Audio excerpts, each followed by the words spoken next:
안녕하세요. 열림은 성도 여러분. 월요 묵상 팟캐스트에 오신 것을 환영합니다. 민수기 5장에서는 이스라엘 백성들이 하나님을 만날 수 있는 장소보다 더 중요한 것은 청결함의 삶이라는 것을 알게 됩니다.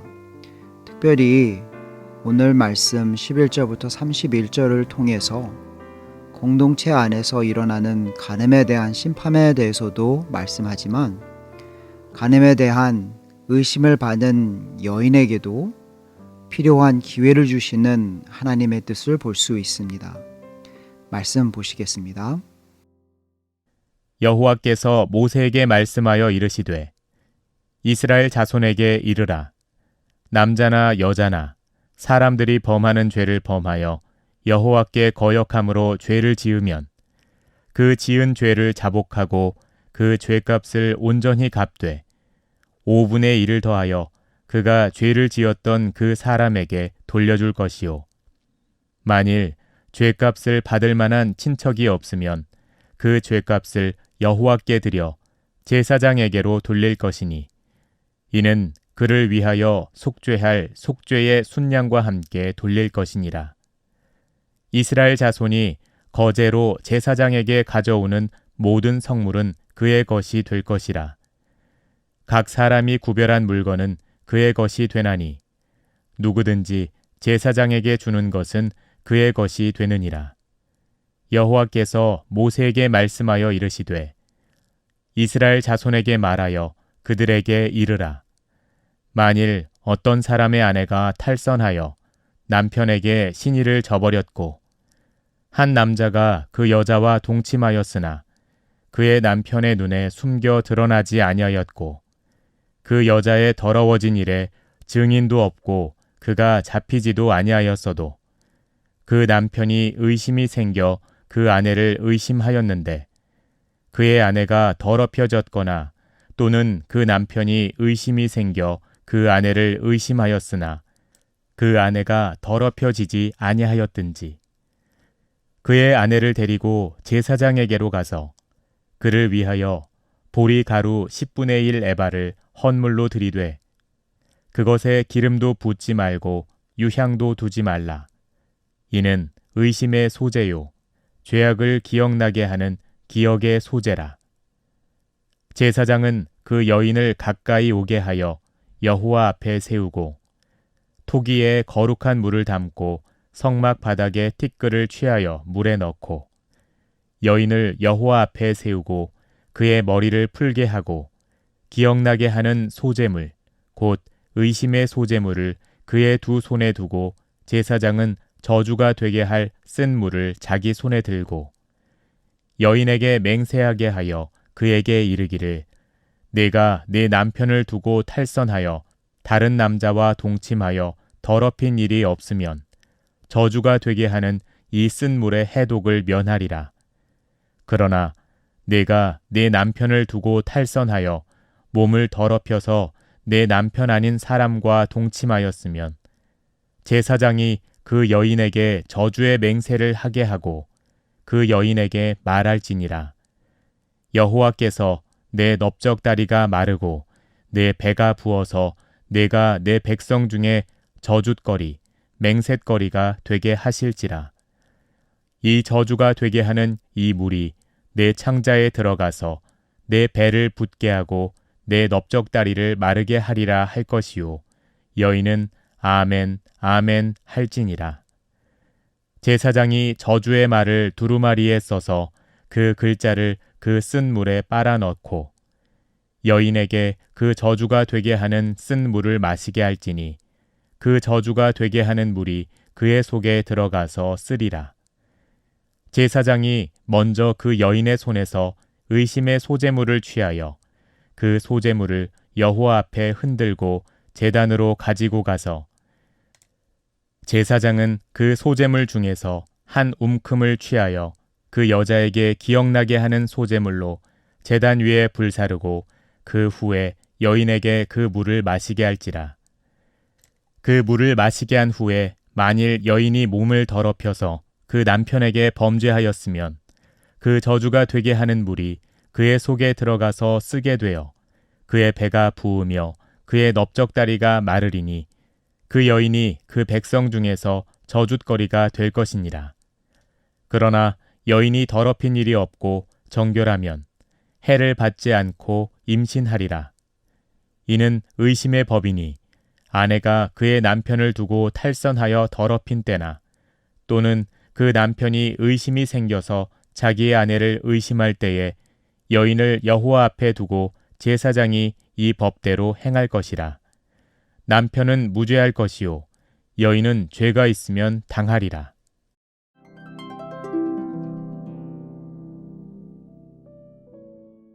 간음에 대하여 신명기 22장에서는 증인과 증거를 통해 진실이 밝혀졌을 때에 사형을 처하게 되었습니다. 그런데 11절부터 14절에 나오는 이슈는 아내가 탈선을 했지만 증거가 없는 것과 아내가 탈선하지 않았지만 의심하는 남편에게 필요한 확신에 대해서 이야기를 하는 것입니다. 나의 뜻과 나의 삶을 나의 마음대로 살기를 원한다는 생각은 간음이나 질투와 의심 외에도 더 많은 죄의 길로 가게 합니다.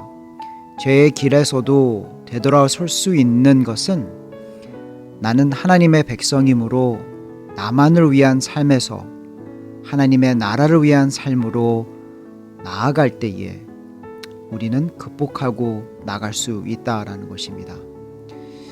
오늘에 나오는 말씀 속에서 이러한 경우가 생겼을 때에 어떻게 해야 하는가? 하나님 앞에 나가는 것이 중요함을 보여주고 있습니다. 15절부터 18절 말씀을 보면 의심의 소재를 드리는 절차 준비를 볼 수 있습니다. 그는 의심스러운 아내와 보리가루의 소재물과 함께 성소의 제사장을 찾으러 올라갑니다. 15절에는 의심의 소재를 기억의 소재라고도 합니다. 그 이유는 여자가 죄에 대한 기억을 하지 못해서가 아닌 죄를 인정하지 못함으로 인해서 받아들일 수 있는, 기억할 수 있는 것을 하기 위해서 그렇게 했다고 합니다. 가지고 온 제사물에 제사장은 죄와 심판을 드러내는 쓸물을 만들기 위해 먼저 거룩한 물을 토기에 담고 성막 바닥에서 긁은 흙을 섞습니다. 그리고 제사장은 여자의 머리를 풀음으로 슬픔과 애곡을 의미를 받아들이게 한다라고 말씀하십니다. 왜 이렇게까지 해야 했을까요? 성적 부정결은 당사자뿐만 아니라 공동체를 더럽히고 안정과 질서를 위협함으로 심각한 문제임을 사람들이 알게 하기 위해서다라고 말씀하십니다. 19절부터 24절에는 맹세하는 절차를 보여줍니다. 제사장이 여인에게 맹세하게 합니다. 만일 여인이 맹세를 한 이후에 여인이 의심당하고 있는 일에 무죄하다면 저주가 되게 하는 쓴물이 깨끗하게 되게 하지만 만약 남편을 두고 탈선하여 간음을 행하였다면 제사장이 이 여인에게 저주로 맹세하게 한 것처럼 여호와께서 그것을 드러내실 뿐만 아니라 그 맹세대로 심판을 행하실 것입니다. 하나님을 두려워한다는 것 참 중요한 것입니다. 여인은 준비한 쓴 물을 마신다는 것이 두려운 것보다 제사장 앞에 서 있다라는 것이 두려운 것보다 하나님 앞에 서 있음을 가장 두려워했다라는 것입니다. 우리는 하나님 앞에 어떠한 마음으로 다가갑니까? 하나님 앞에 선다는 것은 죄를 지었을 때에는 두려워함으로 회개로 이끌으시고 억울함을 당했을 때에는 의지할 수 있는 힘이 되는 것입니다. 이러한 절차와 준비가 끝난 후에 어떻게 실행하고 심판합니까? 25절부터 28절 말씀을 보면 마무리 단계에서는 제사장이 여인을 위한 보리 소재물을 중 한 움큼을 취하여 여호와 앞으로 가져다가 흔들어 드리고 제사장이 가지고 있는 의심의 소재를 제단 위에 불사르고 여인에게 기억나게 하는 쓴물을 마시게 한다라고 말씀하십니다. 그 후에 마신 쓴물로 인하여 그 여인의 배가 붓고 넓적다리가 마르게 되면 여인의 부정은 입증되고, 그렇지 않고 여인이 청결함을 인정되면 오히려 그 여인은 임신하게 된다고 말씀하십니다. 죄에 속해 살고 있는 우리에게는 항상 이런 쓴물이 필요할 수 있습니다. 그러나 하나님께서는 죄인인 우리를 위해 죄를 구별할 수 있는 쓴물을 주신 것이 아닌 죄를 용서해 주시는 예수님을 보내주셨음을 기억하시기를 바랍니다. 오늘의 말씀은 하나님께서 원하시는 공동체의 장애물이 될 수 있는 의심과 질투에 대한 법이었습니다. 다른 사람들이 알 수 없는 것이라 생각해서 택한 죄의 길 속에서도 하나님은 다 알고 계시고, 많은 사람들이 오해로 인해 억울한 처지에 있을 때에도 하나님은 그 사람에게 관심을 가지시고 오해를 풀어주시기를 원하십니다. 이런 하나님을 우리가 알고 믿고 있기에 우리는 삶 속에서 판단하기 어려운 점들을 주님 앞에 가지고 나올 수 있습니다.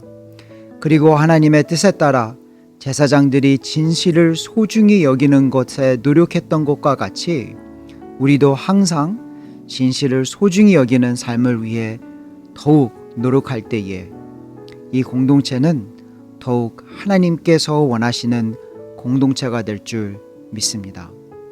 오늘의 말씀을 생각하며 함께 기도하기를 원합니다.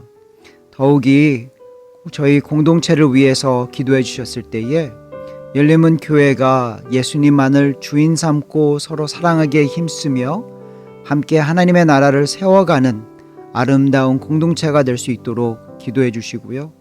여러 국가를 위해서 기도할 때에 사회적으로 약한 힘드신 분들을 기억하며 기도해 주시기를 바랍니다.